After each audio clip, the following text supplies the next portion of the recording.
السلام علیکم خواتین حضرات، میں ہوں آپ کا دوست ڈاکٹر فاز۔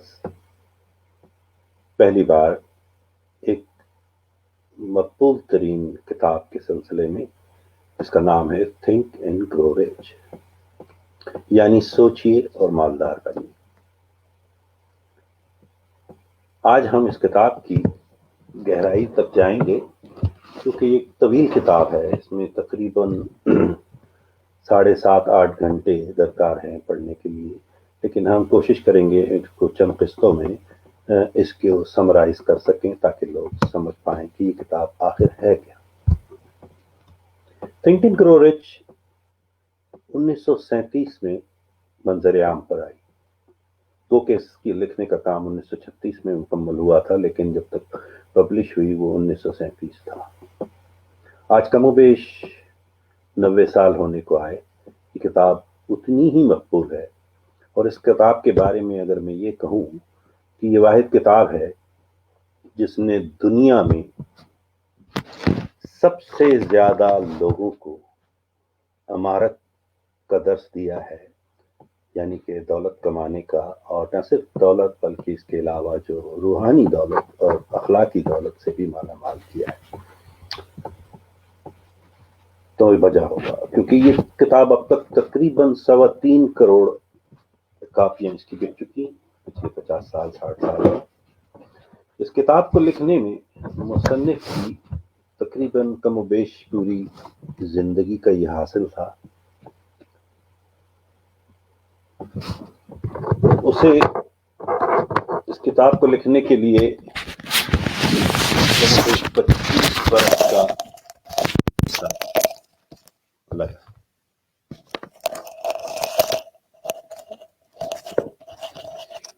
اور یہ کتاب اب بھی اتنی ہی مقبول ہے جتنی کہ روز اول، اور آج بھی لوگ اسے اتنی ہی شوق سے پڑھتے ہیں اور اس سے فیض حاصل کرتے ہیں۔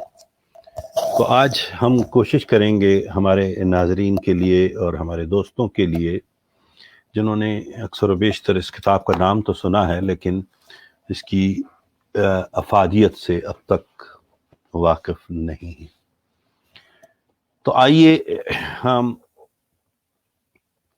اس پر بات کرتے ہیں کہ آخر یہ کتاب کب لکھی گئی، کیوں لکھی گئی اور کیسے لکھی گئی۔ یہ ایک دلچسپ داستان ہے۔ کتاب سے جو کچھ ہم سیکھیں گے وہ تو بات کی بات ہے، لیکن اگر ہم اس کا پس منظر نہ جانیں تو ہمیں اس کی اہمیت اور افادیت کا شاید اندازہ نہ ہو۔ یہ کتاب جیسا کہ میں نے آپ کو بتایا کہ 1937 میں منظر عام پر آئی، لیکن اس کا سفر شروع ہوتا ہے کم و بیش 1908 سے، اور اس کے مصنف کا نام ہے نیپولین ہل۔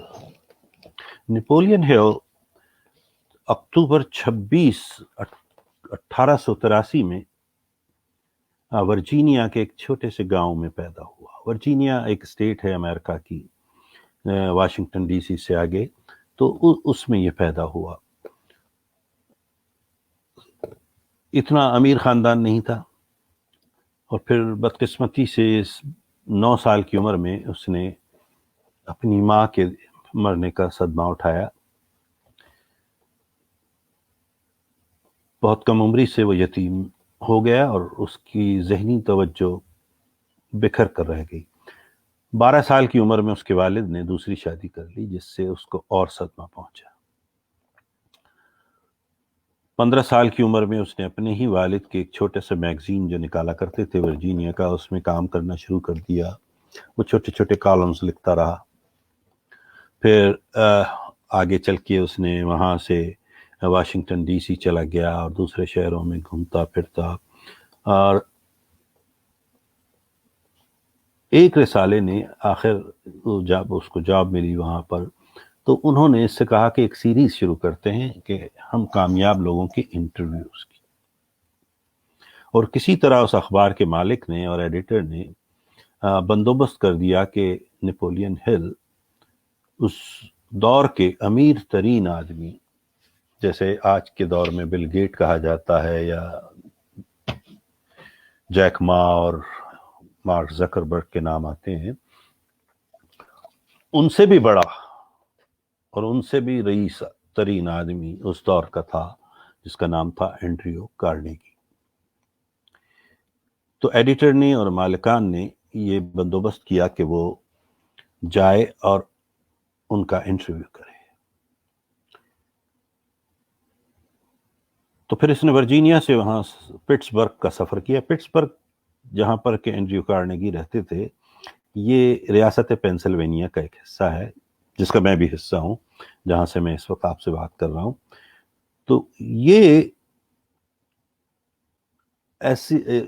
شخص اپنے ایک بہت ہی پرسان حال اور غربت سے نکل کر آیا تھا، اور پھر امریکہ کا امیر ترین، بلکہ دنیا کا امیر ترین آدمی کہلاتا تھا۔ تو نیپولین ہل کو آبویسلی ایک جستجو تھی، ایک خواہش تھی کہ وہ یہ جان سکے کہ آخر اس میں راز کیا ہے، اور اس کی کامیابی کے رازوں کو آشکار کر سکے۔ تو جب وہ وہاں پہنچا تو اس کا جو انٹرویو کا ٹائم تھا وہ صرف 1 گھنٹے کے لیے تھا، لیکن اس وقت اینڈریو کارنیگی نے اس کی باتوں سے بڑا متاثر تھا، ایک نوجوان، اور نہ جانے اس کے ذہن میں کیا کھچڑی پک رہی تھی اس وقت۔ تو وہ اپنے ذہن میں کچھ سوچ رہا تھا جب وہ انٹرویو دے رہا تھا، لیکن اس کی نظریں گڑی ہوئی تھیں اس نوجوان پر، اور اس سے جوں جوں وہ سوالات کرتا جا رہا تھا، اینڈریو کارنیگی کی دلچسپی بڑھتی چلی جا رہی تھی۔ تو بجائے 1 گھنٹے کے وہ انٹرویو کم و بیش 3 گھنٹے تک طویل ہو گیا، اور 3 گھنٹے کے بعد بھی اینڈریو کارنیگی نے اس سے کہا کہ اگر تم چاہو تو میرے گھر ٹھہر سکتے ہو اور یہیں قیام کرو، اور مزید انٹرویو چلتا رہے گا اس دوران۔ تو میرا خیال ہے کہ نیپولین ہل تو شاید اس کا تو یہ خواب تھا کہ وہ مزید وقت گزار سکے اینڈریو کارنیگی کے ساتھ، اور پھر اس کے مالی حالات بھی ایسے تھے کہ وہ نہیں چاہتا تھا کہ ہوٹل میں ٹھہرے اور وہاں پیسے خرچ کرے۔ تو اس نے کہا اس سے بہتر کیا ہوگا کہ دنیا کے امیر ترین آدمی کے گھر میں مجھے رہنے کا موقع مل جائے گا۔ تو وہ اس کے ساتھ چل دیا، اور پھر آنے والے 3 روز تک وہ دونوں ساتھ رہے، اور اس دوران سوال و جواب کا سلسلہ بھی چلتا رہا۔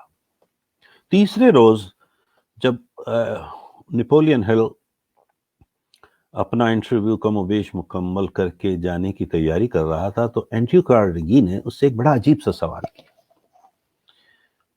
اور میں چاہتا ہوں ناظرین کہ آپ اس بات کو سمجھیں، کیونکہ یہ بھی ٹیپ کا بند ہے، سمجھنے کے لیے بہت ضروری ہے۔ تو اینڈریو کارنیگی نے اس نوجوان سے کہا کہ اگر میں یہ کہوں کہ تم ایک کتاب لکھو جس میں صرف کامیاب ہونے کے راز لکھو، اور اس سلسلے میں اگر تمہاری پہنچ امریکہ کے 500 امیر ترین افراد تک کر دوں، اور تم ان کے جا کر انٹرویوز کرو، اور اس سے اخذ کر کے ایک ایسی کتاب لکھو جو آنے والی نسلوں کے لیے ایک سبق بھی بن جائے اور ایک راہ بھی بن جائے، تو کیا تم کرو گے؟ اب کیچ کیا تھا اس نے کہا کہ لیکن میں اس کے بدلے تمہیں پیسے نہیں ملیں گے، صرف خرچہ تو شاید دیا جا سکے، لیکن بہت زیادہ کوئی آمدنی نہیں ہوگی اس سے، اور کم و بیش یہ اس کام کو کرنے میں تمہیں 20 سے 25 سال لگ جائیں گے۔ تو کیا تم اپنی زندگی کے 25 سال دینے کو تیار ہو؟ اور تمہارے پاس صرف 60 سیکنڈ ہیں سوچنے کے لیے۔ اب ذرا سوچئے اس صورتحال کو، کہ یہی صورتحال اگر ہم میں سے کسی کے ساتھ ہو تو ہمارا ذہن کیا کچھ کرے گا اور کیسے کرے گا۔ تو تھوڑی دیر کے لیے وہ بھی شل ہو کے رہ گیا، لیکن چونکہ یہی تو کمال ہوتا ہے، اور یہ بھی ایک کامیابی کا بہترین راز ہے جو اس نے اس دن آشکار کیا، کہ کامیاب لوگ فیصلے بہت جلدی میں کرتے ہیں، وہ اپنے فیصلے لمحوں میں کرتے ہیں، لیکن اگر انہیں ان فیصلوں سے باہر جانا ہوتا ہے تو وہ مہینوں سوچتے ہیں۔ تو اس نے بھی سوچا کہ اگر یہ دنیا کا امیر ترین آدمی ایک کسی وجہ سے مجھے یہ کہہ رہا ہے تو کچھ نہ کچھ تو اس کے ذہن میں بھی کچھ ہوگا. اس نے 60 سیکنڈ کے اندر اندر ہاں کہہ دی. اور یہ بہت بڑا کمٹمنٹ تھا، یہ بہت بڑا وعدہ تھا اس کا، جس کے بدلے میں اس کو معاوضہ بھی نہیں ملنا تھا. اور اسے پتا تھا کہ جب میں باہر جا کر اپنے دوستوں سے، اپنے احباب سے، اپنے رشتہ داروں سے، اپنے بھائی سے جب یہ بتاؤں گا کہ میں اگلے 20-25 سال تک یہ کام کرنے جا رہا ہوں اور جس کے بدلے میں مجھے کچھ ملنا بھی نہیں ہے، تو یا تو لوگ اس پر ہنسیں گے یا لوگ اسے بے وقوف سمجھیں گے. اور یہی آج کے معاشرے میں ہی نہیں بلکہ یہ ہمیشہ سے ہے ہم سب کی زندگی میں، کہ زندگی کا سب سے بڑا روگ کیا کہیں گے لوگ. اور یہی وہ سب سے بڑی رکاوٹ ہے ہم سب کی زندگی میں آگے بڑھنے کے لیے. اب اکثر و بیشتر مجھ سے بھی یہ سوال کیا جاتا ہے، کیونکہ میں اس کتاب کو خاصا لیکچرز دیتا ہوں، تو وہ کہتے ہیں کہ ڈاکٹر صاحب آپ کیوں اس کتاب پر ہی زور دیتے ہیں؟ یعنی اور اس کے علاوہ بھی جو 2-3 کتابیں جن پر میں بات کرتا ہوں تو ان سب میں ایک لفظ آتا ہے rich, like science of getting rich, think and grow rich. تو لوگ کہتے ہیں کہ آپ یہ ریچنس پر بہت زیادہ فوکس کرتے ہیں، مرکوز کرتے ہیں اپنی توجہ کو، تو وہ کیوں؟ دولت ہی تو سب کچھ نہیں ہے انسانی زندگی میں. وہ شاید آپ بھی یہی سوچ رہے ہوں گے کہ جی دولت کیا بڑی چیز ہے. لیکن دوستو، طویل تجربات اور زندگی کے سنگلاخ راستوں پہ چلنے کے بعد انسان بہت کچھ سیکھتا ہے. کیونکہ زندگی میں آپ سے متفق ہو بھی سکتا ہوں تھوڑی دیر کے لیے کہ جی دولت ہی تو سب کچھ نہیں ہے، لیکن اگر آپ وسیع النظری اور سچائی سے، صدق دل سے جھانک کر اپنے دل میں دیکھیں اور سوچیں تو آپ کو یہ اندازہ ہوگا کہ آکسیجن کے بعد انسانی زندگی کے لیے دولت خاصی اہمیت رکھتی ہے. ہم سب اچھے کام کرنا چاہتے ہیں زندگی میں، ہم سب لوگوں کے کام آنا چاہتے ہیں، ہم سب بنیادی طور پر ایک اچھے انسان ہیں. اللہ تعالیٰ نے ہمیں اشرف المخلوقات بنایا ہے. ہم چاہتے ہیں کہ ہر ایک کے کام آ سکیں، ہر ایک کے لیے کچھ نہ کچھ کر سکیں، لیکن کیا وجہ ہے کہ ہم میں سے اکثر لوگ نہیں کر پاتے؟ تو اس کی کوئی بہت بڑی وجہ نہیں ہے، بلکہ اس کی وجہ ہے کہ ان کے پاس وہ ہوتا ہی نہیں ہے جو وہ دے سکیں. تو جو چیز آپ کے پاس ہے ہی نہیں وہ آپ دیں گے کیسے؟ تو کچھ دینے کے لیے کچھ ہونا بھی تو ضروری ہے نا. تو دولت کا حصول بری چیز نہیں ہے، بلکہ اس کے حصول سے انسان میں بہت سی اچھائیاں بھی آتی ہیں. کیونکہ جیسے ایک پرانی کہاوت ہے کہ غربت بذات خود معاشرتی برائیوں کو جنم دیتی ہے. تو بہتر ہے کہ اس غربت سے نکلا جائے، اس سے جان چھڑائی جائے. اب ہوتا ہی ہے کہ کسی چیز کو پانے کے لیے کچھ دینا بھی تو پڑتا ہے. تو یہ ایسا سودا ہے جس میں آپ کو کوئی بہت بڑی قربانی بھی دینی پڑتی ہے، لیکن وہ قربانی جب آپ اسے پا لیتے ہیں اس کے نتیجے کو، تو وہ اس کے سامنے بہت چھوٹی سی نظر آتی ہے. اب آتے ہیں ہم اس طرف کہ یہ کتاب کیسے کام کرے گی ہم سب کے لیے. دیکھیں، اس کتاب کے بارے میں مصنف خود کہہ چکا ہے کہ اس میں اس مصنف نے 13 اصول بتائے ہیں کامیابی کے. اور یہ 13 کے 13 ایسے اصول ہیں کہ اگر آپ نے ان 13 کو سمجھ لیا اور یا آپ نے اس پر عبور حاصل کر لیا، جس حد تک بھی اور جس لیول پر بھی آپ کی زندگی کی کامیابیاں اسی حد تک اور اسی لیول تک اونچی ہوتی چلی جائیں گی. اب ضروری نہیں ہے کہ ہم میں سے ہر ایک کو 13 پر عبور بھی حاصل ہو، لیکن جتنے 13 میں سے کوئی ان میں سے چند تو ایسی چیزیں ہیں جو ہم عام زندگی میں آج بھی ہیں، جس کا ہمیں اندازہ ہی نہیں ہے، دانستہ یا غیر دانستہ طور پہ ہم اس میں بہت اچھے ہیں، لیکن چونکہ ہم اس کا استعمال نہیں کر رہے۔ تو اگر آپ نے ان میں سے ایک بھی، 2، 5، 7، جو جس حد تک بھی ہم ان اصولوں کو اپنے بیلٹ میں لے آئیں، اپنے دسترس میں لے آئیں اور اس پر عمل کریں اور اس کو سوچ کے کریں، اسی حد تک ہم کامیاب ہوتے چلے جائیں گے۔ ہر شخص کے لیے اس میں کچھ نہ کچھ راز چھپا ہوا ہے۔ یہ ایسی کتاب نہیں ہے کہ میں آپ کو بتاؤں کہ پیج نمبر فلاں فلاں صفحہ نمبر کھولیے اور اس کی 4 لائنیں پڑھیے اور امیر ہو جائیے۔ نہیں نہیں نہیں، یہ 13 اصول ہیں۔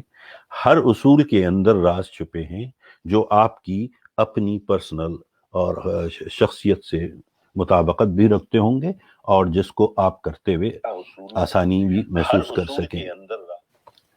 تو میرا مطلب یہ ہے کہ آپ کو اس میں سے وہ راز ڈھونڈنا ہے آپ کے لیے۔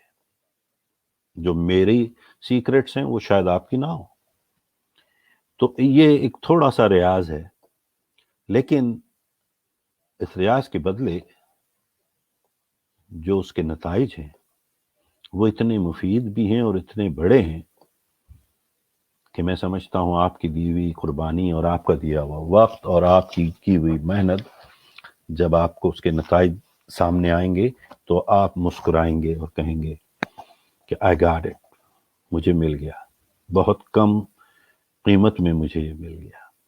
اس کی قیمت تو ادا کرنی ہے، لیکن آپ کو اندازہ نہیں ہے کہ اس کے بدلے آپ نے کیا کچھ لے لینا ہے۔ دیکھیں، انسان کا، جب میں اکثر یہ سوال ہوتا ہے، دیکھیں 2 لفظ ہم استعمال کرتے ہیں عام طور پہ، ایک کہتے ہیں برین، یعنی دماغ، اس کا اردو مطلب ہے دماغ۔ اب وہ برین جب ہم کہتے ہیں تو اچانک ہمیں خیال آتا ہے کہ اس کھوپڑی کے اندر رکھا ہوا ایک عجیب شکل کی چیز ہے جسے ہم دماغ کہتے ہیں، ٹھیک ہے نا؟ اور ایک ہوتا ہے مائنڈ، ٹھیک ہے؟ تو جب میں کسی سے پوچھتا ہوں کہ وہ مائنڈ کیا ہے، تو اکثر و بیشتر لوگوں کے ذہن میں تو کچھ آتا ہی نہیں ہے، اور جن کے آتا ہے تو وہ بھی وہی کھوپڑی والا دماغ آ جاتا ہے۔ تو مائنڈ میں اور دماغ میں ایک تھوڑا سا باریک سا فرق ہے، الدو کہ پاور ہاؤس یہیں پر ہے آپ کے سر پہ، ایک دماغ کی شکل میں جس میں ہزاروں قسم کی نروز ہیں، سلکائز ہیں، گائرائز ہیں، اس کا مطلب پورے اس کے ایک برین کو ایک اسٹڈی کریں بحیثیت ایک ڈاکٹر کے، ایک سائکیٹرسٹ کے، ایک سائیکالوجسٹ کے، نیورو سرجن کے، نیورو فزیشین کے، بہت سارے علوم ہیں اس پر، یعنی لوگ صرف اس اتنے سے حصے کی اسٹڈی کے لیے بے شمار علوم باہر موجود ہیں۔ لیکن ہم اس کی بات نہیں کر رہے، کیونکہ ہم ایک عام زبان میں، سہل زبان میں سمجھنے کی کوشش کر رہے ہیں کہ یہ کیسے کام کرتی ہے۔ تو اس میں مائنڈ کے 2 حصے ہوتے ہیں، ایک وہ جسے ہم کہتے ہیں کانشیس مائنڈ یعنی شعور، اور ایک ہوتا ہے سب کانشیس مائنڈ جسے کہتے ہیں ہم لاشعور۔ اب ان دونوں مائنڈ کے حصوں میں لاشعوری جو حصہ ہوتا ہے وہ انسانی زندگی میں سب سے پہلے کام شروع کر دیتا ہے۔ اس کا کام اسی وقت شروع ہو جاتا ہے جب آپ ماں کے پیٹ میں ہوتے ہیں، ٹھیک ہے؟ تو وہ اس طرح سے ہے کہ کمپیوٹر میں جیسے ہر ریکارڈ اسٹوریج ڈیٹا ہوتا ہے، وہ اس میں فیڈ ہوتا رہتا ہے اور وہ اس کو جمع کرتا رہتا ہے، جب سے آپ پیدا ہوئے آج تک، اور جب تک آپ اس دنیا میں، ہر چیز اس میں اسٹورڈ ہوگی۔ لیکن کانشیس مائنڈ جو ہوتا ہے وہ بیسیکلی لاجیکل ہوتا ہے، یعنی اس پہ ہم پھر سوچتے ہیں کہ یہ جو خیال ہے اس کو سوچا کہتے ہیں کیسے، اور اس کے نتائج کیا ہوں گے، اور ہمیں کیا کرنا چاہیے کیا نہیں کرنا چاہیے۔ تو جو تھاٹس ہیں، جو تھنکنگ پروسیس ہے، جو سوچنے کا عمل ہے، وہ کانشیس مائنڈ سے آتا ہے، ٹھیک ہے نا؟ شعور سے آتا ہے۔ آپ کا جب شعور ہوتا ہے تو یہ ساری چیزیں جنم لیتی ہیں آپ کے دماغ میں کہ یہ کیا ہے اور یہ کیسے۔ پھر وہ شعوری چیزیں جو آپ کے ذہن میں ہوتی ہیں وہ سب کانشیس میں ٹرانسفر ہو کر اس سب کانشیس مائنڈ میں احساسات کو اجاگر کرتی ہے، یعنی فیلنگز کو. تو سب سے پہلے تھاٹ ہوتی ہے، پھر اس کے بعد فیلنگ ہوتی ہے، پھر اس کا احساس ہونے لگتا ہے. اور جب آپ کو کسی چیز کا احساس ہو جاتا ہے تو پھر خود بخود آپ عمل کرنا شروع کر دیتے ہیں، کوئی موومنٹس بناتے ہیں، کوئی ایکٹیو ہوتے ہیں، ایکشن لیتے ہیں، جیسے کہتے ہیں نا ایکشن لیتے ہیں. ٹھیک ہے، تو وہ ایکشنز کے نتیجے میں ہی تمام چیزیں پھر ہوتی ہیں دنیا میں. ریزلٹس ایکشن کے نتیجے میں ہوتا ہے، ایکشن کا پھر ایک ریزلٹ بن جاتا ہے. تو اگر آپ اس وقت ہم چونکہ بات کر رہے ہیں ہاؤ ٹو گیٹ ریچ، امیر کیسے ہونا ہے، تو سب سے پہلے تو ہمیں کانشیس مائنڈ میں لانا ہوگا اور سوچنا ہوگا کہ بھئی امیر کیسے ہونا ہے. لیکن اب سوچنے سے تو بات نہیں بنے گی، تو سوچنے سے کام بھی نہیں ہوگا. اس کی باقاعدہ ایک طریقہ کار ہے، ایک اصول ہے، اس کا ایک پورا علم ہے. یعنی سائنس آف گیٹنگ رچ، اس پر ایک کتاب بھی لکھی گئی ہے کہ یہ ایک پورا علم ہے کہ امیر ہونے کا بھی ایک مخصوص ایک علم ہے. اس کے کچھ قوانین ہیں جن پر آپ کو عمل پیرا ہونا ہے. ٹھیک ہے نا؟ تو ہمیں اس کو دیکھنا ہوگا کہ ان قوانین پہ کیسے عمل کیا جائے اور کس طرح سے میں اپنے آپ کو، اپنی سوچ کو اس حد تک اجاگر کر دوں کہ مجھ میں یہ احساس پیدا ہو جائے کہ میں امیر ہو رہا ہوں. اور جب آپ امیر ہونے کا احساس آپ کے اندر جاگ جاتا ہے تو پھر آپ وہی کام کرتے ہیں جس کے نتیجے میں صرف آپ امیر ہوں، کیونکہ آپ کی توجہ مرکوز ہو جاتی ہے. بات سمجھ رہے ہیں میری؟ تو امیر ہونے کے لیے سب سے پہلے سوچنا. دیکھیں دنیا میں ہر کام جو بھی ہوا ہے، ایجادات جو بھی ہوئی ہیں یا ڈسکوریاں جو بھی ہوئی ہیں، مثلا اس وقت آپ ایک کرسی پر بیٹھے ہیں، یا آپ کے سامنے ایک میز رکھی ہوئی ہے، آپ کے سامنے ایک بلب جل رہا ہے، آپ کے گھر میں ایک ریفریجریٹر ہے، یہ ایک بار میں نہیں بنا. یہ ہمیشہ ہر چیز دنیا میں تخلیق ہوئی ہے دوبارہ، کیونکہ سب سے پہلے وہ تخلیق ہوئی کسی انسانی ذہن میں، پھر وہ معرض وجود میں آئی طبعی طور پہ. تو سب سے پہلے تو آپ کو تخلیق اس عمارت کو آپ کو اپنے ذہن میں کرنا ہوگا کہ دولت سے مراد کیا ہے، آپ کی کیا چاہتے ہیں آپ زندگی میں، آپ کی خواہش کیا ہے. ٹھیک ہے نا؟ تو اس سوچ کو پہلے تو آپ کو اجاگر کرنا ہے اپنے ذہن میں. اس کے بعد پھر ہم لے کے چلیں گے اس کو، تاکہ وہ احساس آپ میں جاگ سکے کہ چونکہ میں یہ چاہتا ہوں، میں یہ بننا چاہتا ہوں، تو یہ مجھے احساس ہے کہ اب میں کیسے کر سکتا ہوں. اور پھر آپ ایکشن لیں گے جس کے نتیجے میں آپ جو بننا چاہتے ہیں وہ بن جائیں گے. اب تھنک اینڈ گرو رچ میں بات رچ جو لفظ ہے اس سے مراد صرف مادی دولت کی بھی نہیں، اس میں بہت سارے فیکٹرز ہیں. یعنی رچ انسان ذہنی طور پہ بھی ہوتا ہے، انسان اخلاقی طور پر بھی ہوتا ہے، انسان مالی طور پر بھی ہوتا ہے. تو میں رچنس کی بات کر رہا ہوں اوور آل. اور اب آپ اس میں سے چنتے جائیں جو آپ کو جس راستے پہ چلنا ہے آپ چلتے جائیں. آپ سب چیزیں بھی حاصل کر سکتے ہیں یا آپ ان میں سے کچھ چیزیں بھی حاصل کر سکتے ہیں، یہ آپ کو فیصلہ کرنا ہے. ٹھیک ہے؟ اب دنیا میں جو یونیورسل لاز ہیں، جنہیں ہم یونیورسل لاز کہتے ہیں دنیا میں، اور اگر آپ اس سے واقف ہیں تو آپ کو یاد ہوگا کہ وہ لاز کیا ہیں، اور اگر نہیں تو چلیں ہم آپ کو بتاتے چلتے کہ وہ کچھ لاز ہیں جن میں سے ایک لا ہے جسے کہتے ہیں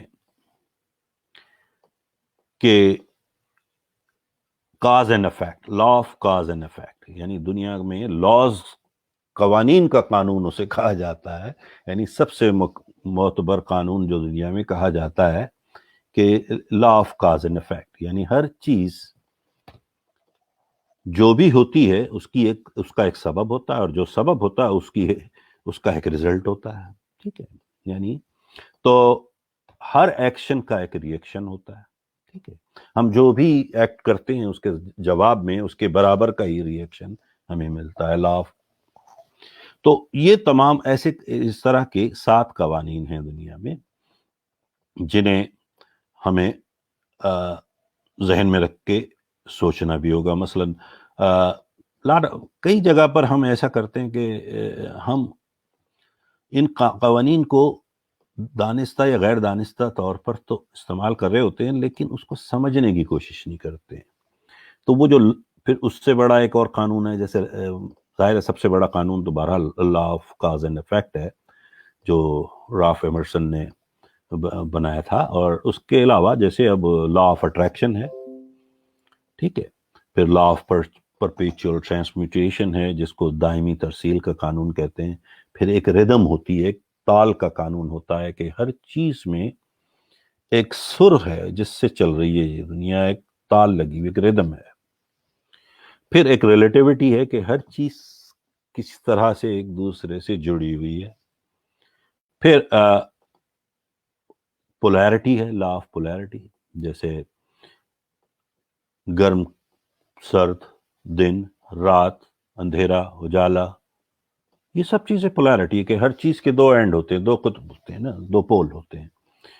تو ہر چیز کے اگینسٹ ایک چیز ہے اور وہ دونوں ایک دوسرے کے مخالف پول میں ہوتے ہیں. تو یہ تمام چیزیں ذہن میں ہم یوں تو سارا دن استعمال کر رہے ہوتے ہیں، لیکن اس کتاب کو پڑھتے ہوئے ذرا ان پر بہت زیادہ نظر رہے گی ہماری کہ یہ سارے لاز اس میں اپلائی ہو رہے ہوتے ہیں جو عام زندگی میں ہم یوں بھی اپلائی کر رہے ہوتے ہیں. تو اس پر ہم بات کریں گے، لیکن اس کے لیے چند چیزیں، اس کی تمام جو ہم اس پر تفصیل سے، چونکہ میں اس کتاب کو chapter by chapter, line by line کئی بار پڑھتا رہتا ہوں اور پڑھ چکا ہوں. چونکہ ہمارے پاس اتنا وقت تو نہیں ہوگا کہ ہم لائن بائی لائن جائیں، ظاہر ہے آپ لوگ اپنے طور پہ تھوڑا سا ایسے پڑھ لیں گے تو ہم اس چیپٹر کے لب و لباب پہ بات کریں گے اور اس کی جو جسے کہتے ہیں نا باریکیوں پہ بات کریں گے. ہم زیادہ تر باریکیوں پہ بات کریں گے اس کتاب کی تاکہ اس کو سمجھنے میں آسان، کیونکہ اس کتاب میں بتائے ہوئے تمام جو بھی اصول ہیں وہ کوئی غیر فطری نہیں ہے، وہ وہی چیزیں ہیں جو ہم عام زندگی میں کر رہے ہوتے ہیں، یا صرف ہمیں اندازہ نہیں ہوتا کہ ہم اچھا کر رہے ہیں، برا کر رہے ہیں، صحیح کر رہے ہیں، غلط کر رہے ہیں. وہی بات ہے کہ ہم اس وقت اس کتاب کے ذریعے کوشش کریں گے ان کو ایک صحیح ڈائریکشن میں لے آئیں. ٹھیک ہے نا.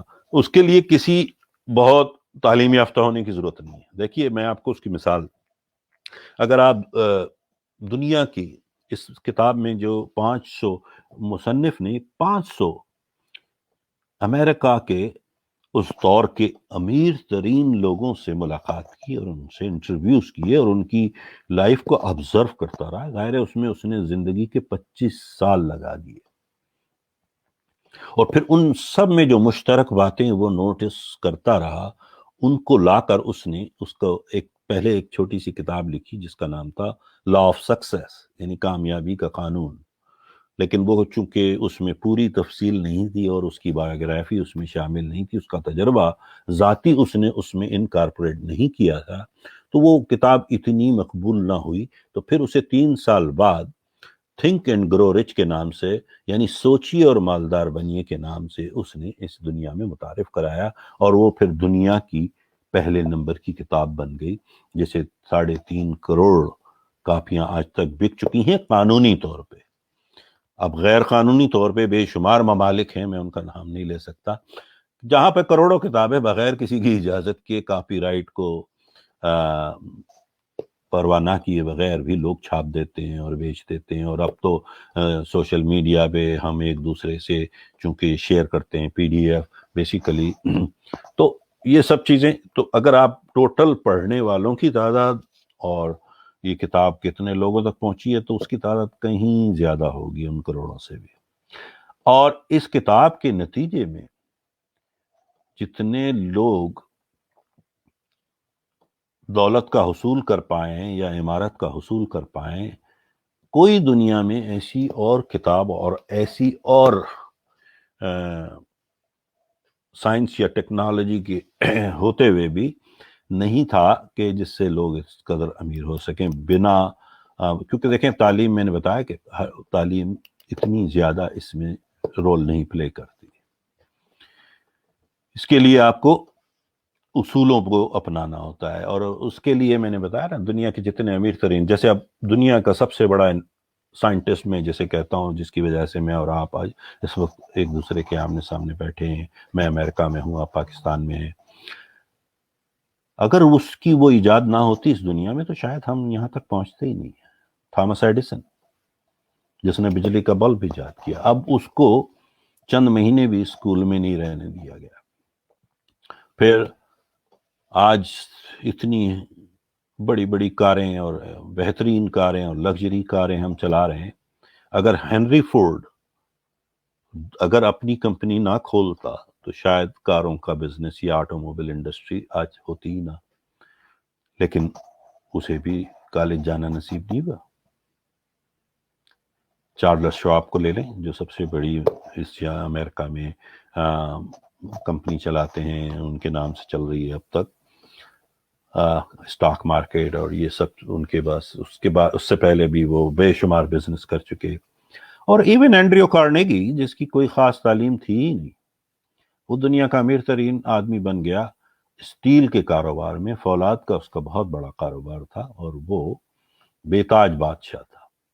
اور پھر چونکہ فولاد کا اس کا کارخانے تھے سب سے زیادہ، تو اسی کی وجہ سے ریل روڈ پر بھی اس کا قبضہ رہتا تھا ہمیشہ سے، کیونکہ یہ جتنی ریل کی پٹریاں اور ریل کے انجن اور ہر چیز کے لیے لوہے کی ضرورت ہوتی تھی، اور وہ اس کا بادشاہ تھا۔ پھر اسی طرح یعنی جتنے بڑے بڑے راکو فیلر کا نام لے لیں، امریکن صدر جو تھیوڈر ڈی روزویلٹ، گراہم بیل جس نے ٹیلی فون ایجاد کیا، پھر رائٹ برادرز جو 2 سائیکل کے میکینک بچے جن کے ذہن میں یہ آ گیا کہ ہم لوہے کو ہوا میں اڑائیں گے، لوگوں نے کہا یہ پاگل ہیں، ان کی تو بے وقوف ہیں، سمجھیے انہی ہے کہ لوہا کیسے ہوا میں اڑے گا۔ ایون ان کے والد نے کہا کہ یہ دونوں پاگل ہو چکے ہیں بچے، کیونکہ وہ بڑا مذہبی آدمی تھا اپنے طور پہ، تو اس نے کہا کہ ان پہ شیطان سوار ہو گیا۔ لیکن آپ دیکھیے آج پوری دنیا میں ہم جہازوں میں سفر کرتے ہیں ان 2 پاگلوں کی وجہ سے، اور پھر جس طرح وہ امیر ہوئے۔ تو یہ سارے لوگ جب ان سب سے اس نے انٹرویوز کیے اور اس کے بعد اس نے اس کا اخذ نکالا کہ یہ ہے کیا، تو ہر شخص نے جو بات بتائی اس میں سے جو کامنلٹیز کو لے کر اس نے اس کتاب کو 13 اصول ترتیب دیے۔ اب وہ 13 اصول ہیں کیا؟ تو اگر آپ نے تھوڑا سا بھی ابھی تک اس کتاب کا مطالعہ کیا یا ذرا سا اس کو سرسری ورق گردانی کی ہے، تو وہ کچھ نہیں ہے۔ جیسے پہلا اصول اس کا ہے خواہش کیا ہوتی ہے، پھر عقیدہ یعنی فیتھ کیا ہوتا ہے، پھر اس میں تیسرا اصول ہے کہ آٹو سجیشن، یہ قدرت کا ایک نظام ہے ہمارے اندر جو آٹو سجیشن کا وہ کیسے کام کرتا ہے، پھر ایک اسپیشلائز نالج یعنی خصوصی علم جو بھی ہم کام کرنا چاہتے ہیں اس کے متعلق، پھر اگلا ہے امیجنیشن، کہ سب سے چونکہ میں نے بتایا نا کانشیس مائنڈ میں جو تھاٹ آتی ہے نا وہ تھاٹ امیجنیشن کے ذریعے آتی ہے، تو ہم امیجنیشنس کو کس طرح سے، اس کے بعد پھر باقاعدہ پلاننگ جو کی جاتی ہے، یعنی یہ کہہ لیں کہ جو اہم ترین چیز ہوتی ہے نا وہ آرگنائز پلاننگ ہوتی ہے، یعنی باقاعدہ منصوبہ بنا کر اور اس کو پلان کرنا، اور پھر اس کے بعد ہوتا ہے کہ یعنی سب سے بڑی چیز ہے فیصلے کی جرت اور فیصلے کی طاقت کیا ہوتی ہے، ڈیسیجن کیا ہوتا ہے۔ اس کے بعد ہے پرسسٹنٹ یعنی مستقل مزاجی اور استقامت، جس کا بہت ہی بڑا رول ہوتا ہے آپ کی کامیابی میں، وہ سب سے امپورٹنٹ ہوتا ہے۔ اس کے بعد آپ چلتے رہیں آگے تو وہ بتاتا ہے کہ ماسٹر مائنڈ، اب یہ ایک نیا لفظ ہے، بہت سے لوگ واقف ہوں گے، چونکہ میں جانتا ہوں اس پروگرام کو جو لوگ بھی دیکھ رہے ہیں، سب سے پہلی بات تو میں ان کو مبارکباد دینا چاہتا ہوں کہ آپ کا سفر شروع ہو چکا۔ اب آپ کو سفر شروع نہیں کرنا، کیونکہ آپ ہی تو وہ لوگ ہیں جن کے لیے یہ کتاب لکھی گئی ہے۔ یہ کتاب ان کے لیے نہیں لکھی گئی جو دنیا میں شارٹ کٹ ڈھونڈ رہے ہوتے ہیں۔ ہر شخص کو ایک جنون تو ہے کہ میں جی امیر بن جاؤں، میں یہ ہو جاؤں، میں وہ ہو جاؤں، لیکن بیٹھا ہوں میں انتظار کر رہا ہوں اچھا وقت کبھی تو آئے گا۔ تو آپ ان لوگوں میں سے نہیں ہیں، آپ نے پہلا اسٹیپ لے لیا ہے، آپ اس کی طرف توجہ دے رہے ہیں، اور اصل چیز تو توجہ ہے نا۔ ایک بار آپ کا ذہن جب اس طرف آ گیا تو آپ کا سفر شروع ہو گیا۔ تو ماسٹر مائنڈ کی طاقت، ماسٹر مائنڈ ایک خوبصورت کانسیپٹ تھا جو نیپولین ہل نے دیا، اور اس کے بعد آج تک پوری دنیا میں اس پر کام کیا جاتا ہے، اور میں سمجھتا ہوں اس سے اچھی کوئی اسٹریٹجی میں نے اب تک نہیں دیکھی تھی، اور میں نے بھی ابھی حال ہی میں اسے سیکھا ہے اور سمجھا ہے، اور اب میں ماسٹر مائنڈ گروپس کو یہاں پر فیسیلیٹیٹ کرتا ہوں، تو آئی انجوائے اٹ، مجھے بڑا مزہ آتا ہے۔ پھر اس کے بعد اس نے اس کو اب اس میں ایک چیپٹر ایسا ہے جسے کہتے ہیں سیکشول ٹرانسمیوٹیشن۔ اب وہ بظاہر تو وہ سیکس کا لفظ ہمارے یہاں جنس پہ چلا جاتا ہے، لیکن یہ بھی ایک جبلت جو ہوتی ہے اور یہ طاقت ہے جو انسانی، اس پر اس نے بات کی ہے، اس پر انشاءاللہ ہم بڑی تفصیل سے بات کریں گے جب ہم اس چیپٹر پہ پہنچیں گے۔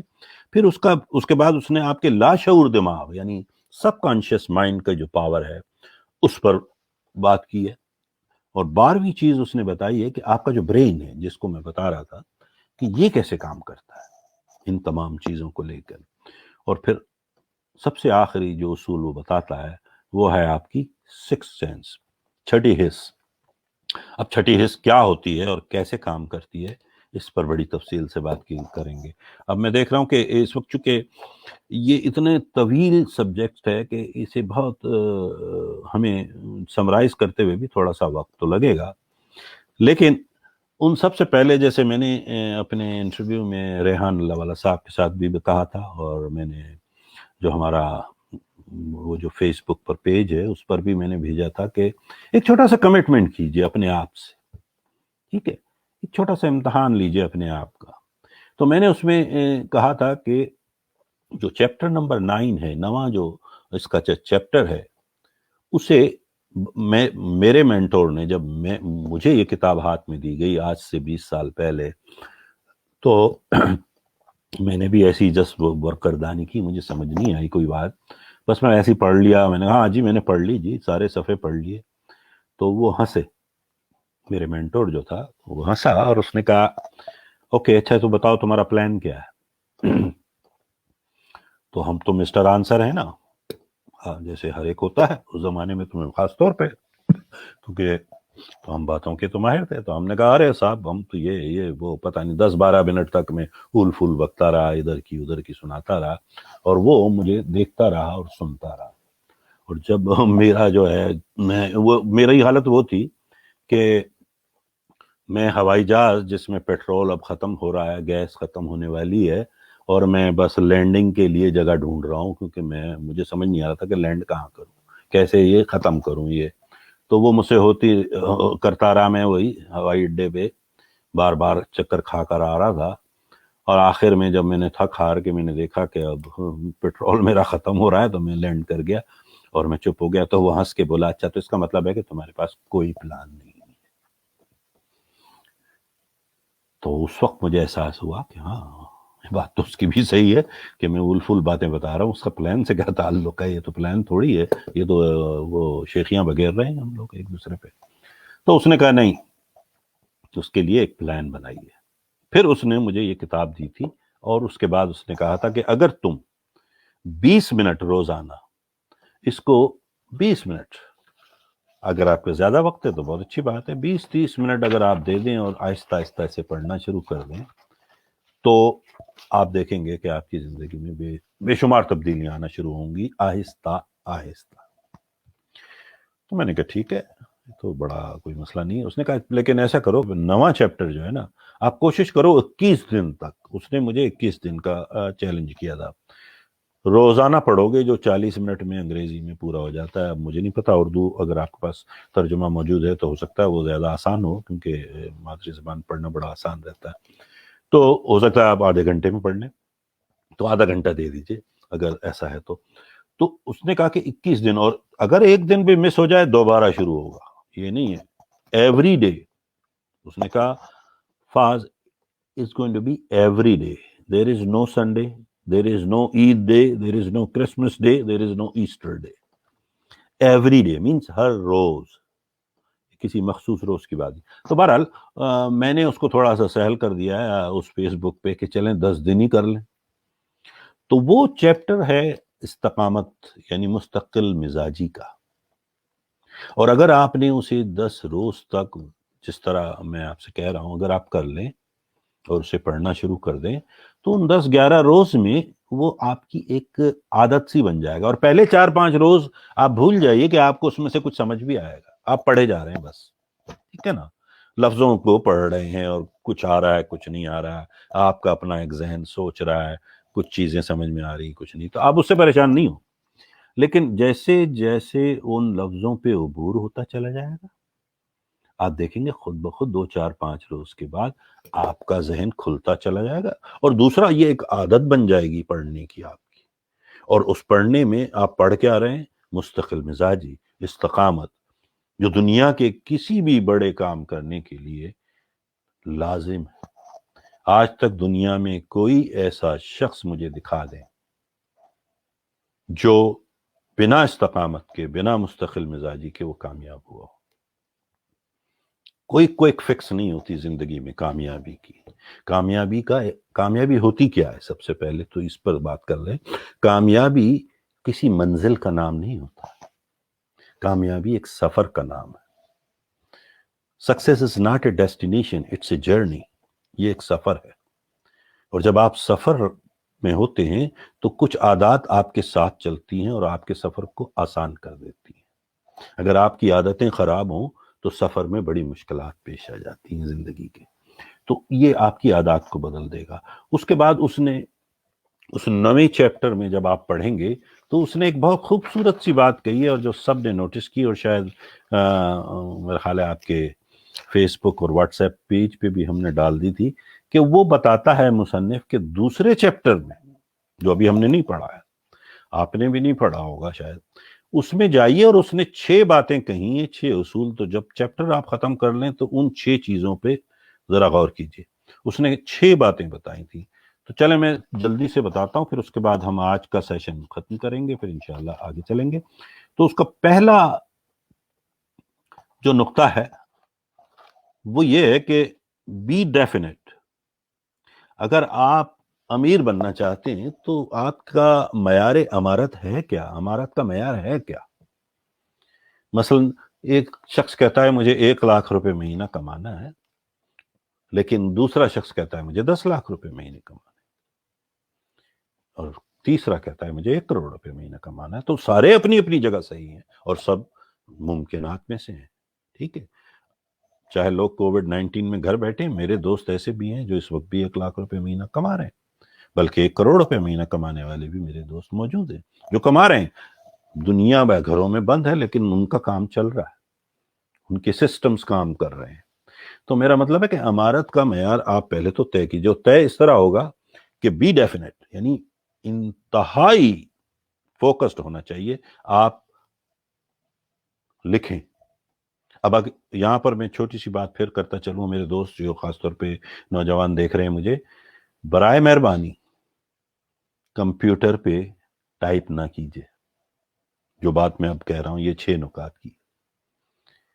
کاغذ اور پینسل لیجیے، کاغذ اور پین لیجیے، اور بلکہ آج کل تو ماہ سیام ہے، ماہ رمضان ہے، اللہ تعالیٰ سب کو مبارک کرے اور آپ کی عبادات بھی قبول کرے اور آپ کو نیک توفیق دے۔ آپ باوضو ہو کر لکھیے۔ میں تو اب یہ کہوں گا کہ پہلا نقطہ یہ ہے کہ میں کتنا پیسہ کمانا چاہتا ہوں، ٹھیک ہے۔ اور دوسری بات، جو دوسرا اس کا نقطہ ہے وہ یہ ہے کہ determine exactly what you intend to give in. دیکھیں دنیا میں کوئی بھی چیز مفت میں نہیں ملتی چیز، ٹھیک ہے، ہر کامیابی کی ایک قیمت ہوتی ہے، ٹھیک ہے۔ جو بھی دنیا میں زندگی میں ہم کامیابیاں حاصل کرتے ہیں اس کی ایک قیمت ادا کرتے ہیں، تو اب اس کی میں قیمت کیا ادا کر سکتا ہوں جو مجھے چاہیے اس کے لیے۔ بظاہر وہ بڑی چیز لگے گی، ہو سکتا ہے مشکل بھی تھوڑی سی لگے اس وقت، لیکن جب آپ اس کا نتیجہ جو آپ دیکھ رہے ہیں حاصل کر لیں گے تو آپ کو اس کے سامنے آپ کی دی ہوئی قربانی بہت معمولی سی لگے گی۔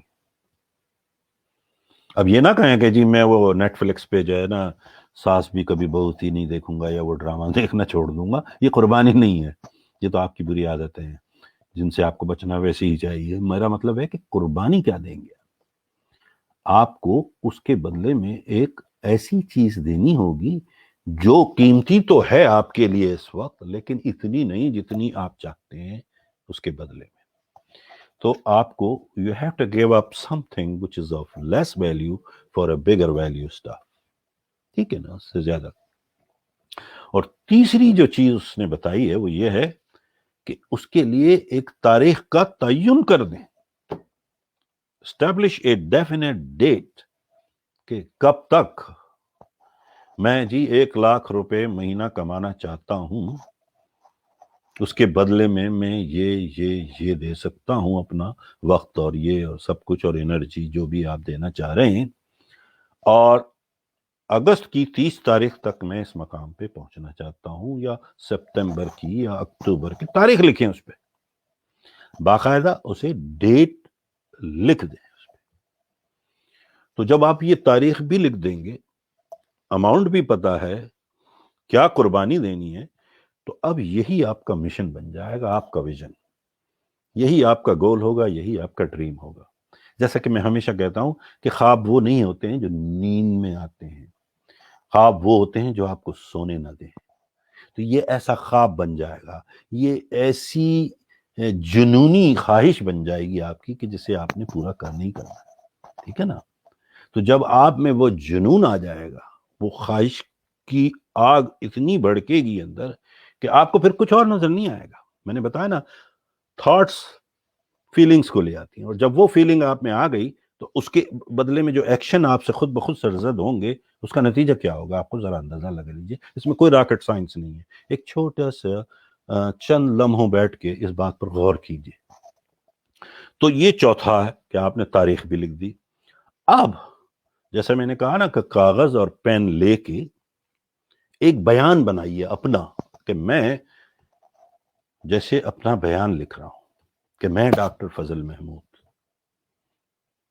یہ دعویٰ کر رہا ہوں، یہ لکھ رہا ہوں، یا یہ میرا مقصد ہے، جو بھی لفظ آپ کو استعمال کرنا کیجئے، کہ میں دسمبر کی 31 تاریخ تک 50 لاکھ روپے اپنے بینک اکاؤنٹ میں جمع کراؤں گا، اس کے بدلے میں یہ قربانی دوں گا، ٹھیک ہے نا؟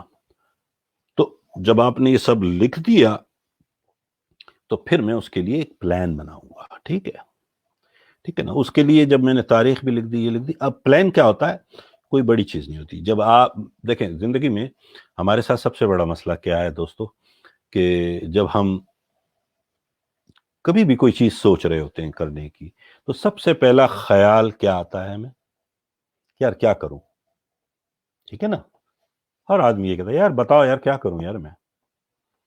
پھر دوسرا خیال آتا ہے کہ یار کیسے کروں یار، اور پھر 2-4 دن بعد جب تھک ہار کے بولتا ہے یار کیوں کروں، چھوڑو۔ ایسا ہوتا ہے نا؟ اس خول سے باہر آ جائیے، اس کو الٹ دیجئے۔ اب آپ کو پتا ہے کہ کیوں کروں، پہلے کیوں کروں، اس لیے کہ یہ میرا جنون ہے، یہ میری خواہش ہے، یہ میرا مقصد ہے، یہ میرا گول ہے، یہ میں نے لکھا ہے، اس کا میں ذمہ دار ہوں، مجھے اس کا جواب دہ ہوں۔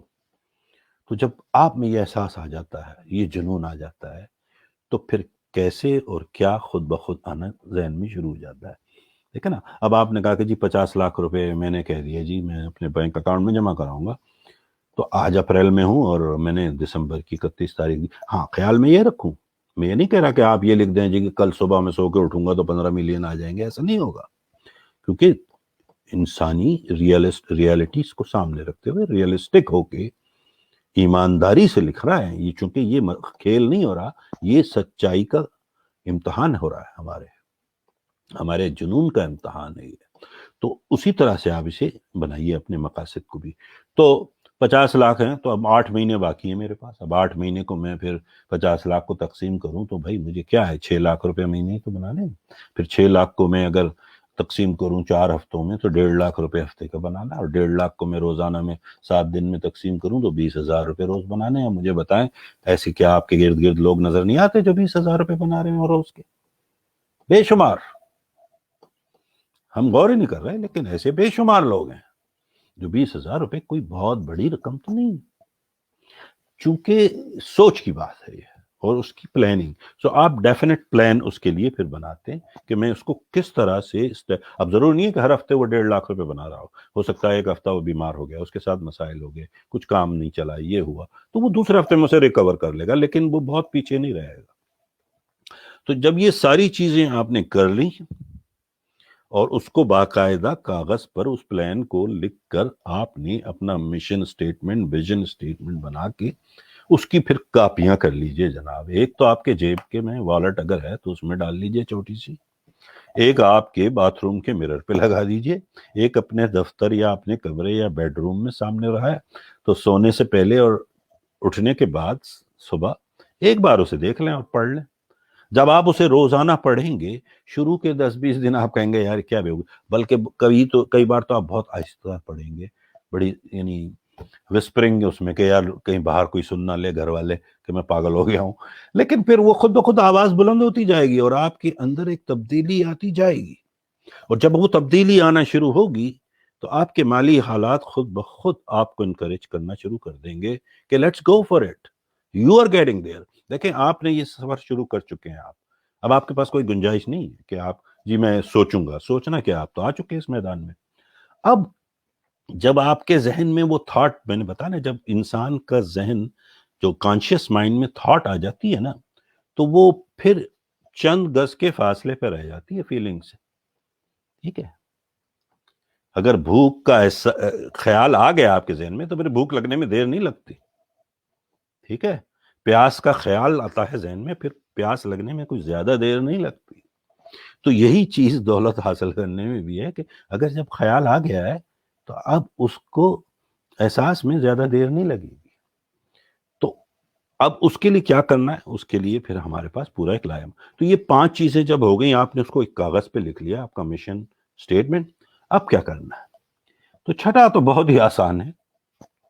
اب اس نے, جیسے میں پہلے ہی بتا چکا ہوں کہ روزانہ صبح اٹھ کے آپ پڑھیے, رات سونے سے پہلے پڑھیے. اب رات کو سونے سے پہلے اگر آپ اس چھوٹی سی 4 لائنوں کو پڑھ کر سو رہے ہیں, جو کہ آپ نے خود لکھی, کسی اور نے نہیں لکھی, ان کا مصنف بھی آپ ہیں, ٹھیک ہے نا, تو آپ خود لکھیں, تو اس کے پڑھنے میں تو کوئی دقت نہیں ہے.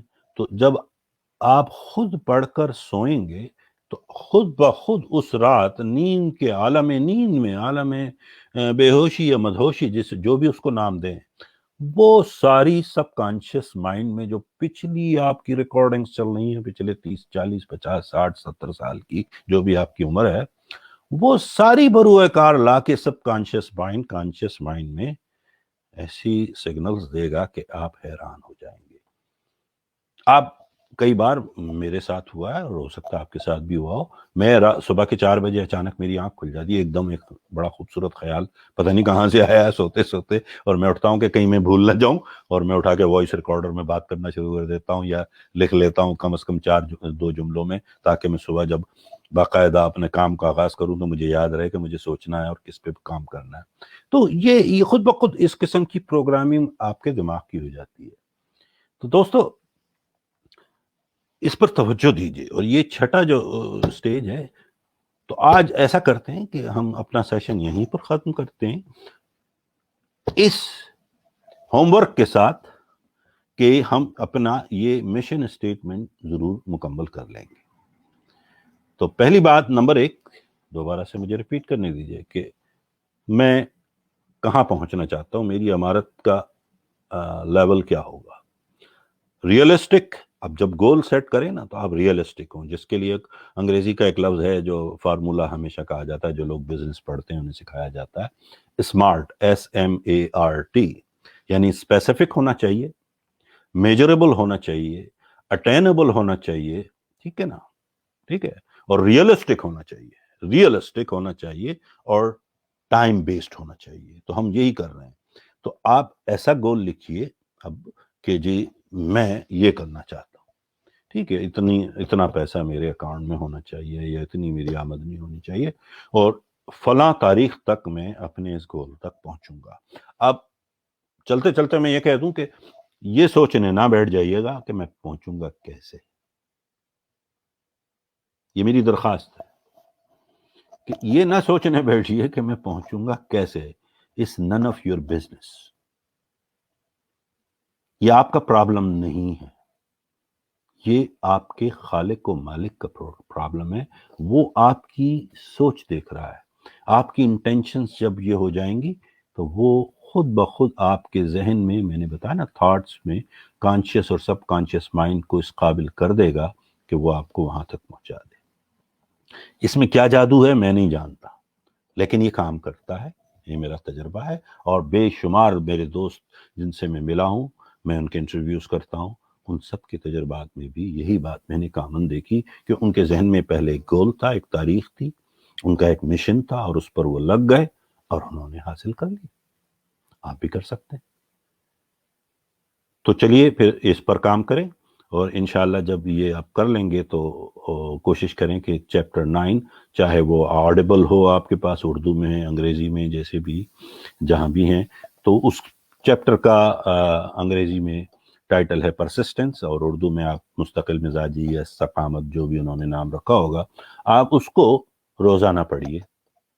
پھر انشاءاللہ اگلا جو ہمارا بات چیت ہوگی اس موضوع کے حوالے سے، تو وہ استقامت پہ ہوگی۔ ہم وہاں سے شروع کریں گے کتاب کو، پہلا چیپٹر وہاں جائیں گے ہم، اس کے بعد پھر واپس آئیں گے ہم چیپٹر نمبر 1 اور سے لے کے اور پھر 13، اور ہم کوشش کریں گے جتنا مختصراً ہم اس کو اسکویز کر سکیں آپ کو سمجھانے میں، کیونکہ یہ بہت تفصیلی، یہ دنوں کے کام ہیں، اور کئی بار ہر چیپٹر کے لیے گھنٹوں چاہیے ہوتے ہیں، تو 1 گھنٹے کے پروگرام میں بڑا مشکل ہوتا ہے۔ لیکن اللہ تعالیٰ ہم سب کو نیک توفیق عطا فرمائے، اور اس ماہ رمضان کی برکتوں اور اس ماہ سیام کی صدقے ہمیں اس راہ پر لگا دے، تاکہ ہم اپنے اہل خانہ کا، اپنے دوستوں کا، اپنے احباب کا، اپنے ارد گرد رہنے والوں کا، سب کا خیال رکھ سکیں۔ دیکھیں، ہم وہی شخص دے سکتا ہے جس کے پاس کچھ ہو، تو ہم چاہتے ہیں کہ ہم اس قابل ہوں کہ ہم سب کے کام آ سکیں، ٹھیک ہے؟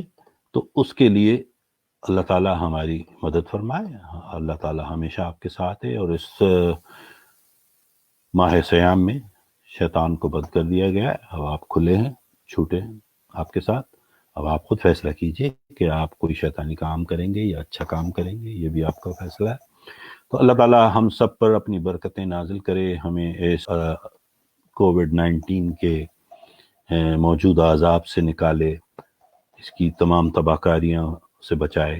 جو لوگ اس میں وفات پا چکے ہیں، جاں بحق ہوئے ہیں، پوری دنیا میں اللہ تعالیٰ ان کی مغفرت فرمائے۔ جو لوگ اس بیماری کا شکار ہو گئے ہیں، اللہ تعالیٰ ان کو برق رفتاری سے صحت کلی عطا فرمائے، اور جو لوگ اس سے بچنے کے طریقے آزما رہے ہیں، اللہ تعالیٰ ان سب کو اس سے محفوظ رکھے، اپنے دوستوں، اپنے بچوں، اپنے بھائیوں، اپنی بہنوں، اپنے اہل خانہ، اپنے گرد گرد کے لوگوں، ہر وہ شخص جو آپ سے رابطے میں ہے اور جو آپ کے قریب سے گزرے، ان سب کا بہت بہت خیال رکھیے۔ اللہ آپ سب کو اپنے حفظ و امان میں رکھے۔ Thank you very much. خدا حافظ۔ انشاءاللہ پھر ملیں گے اگلے چیپٹر کے ساتھ۔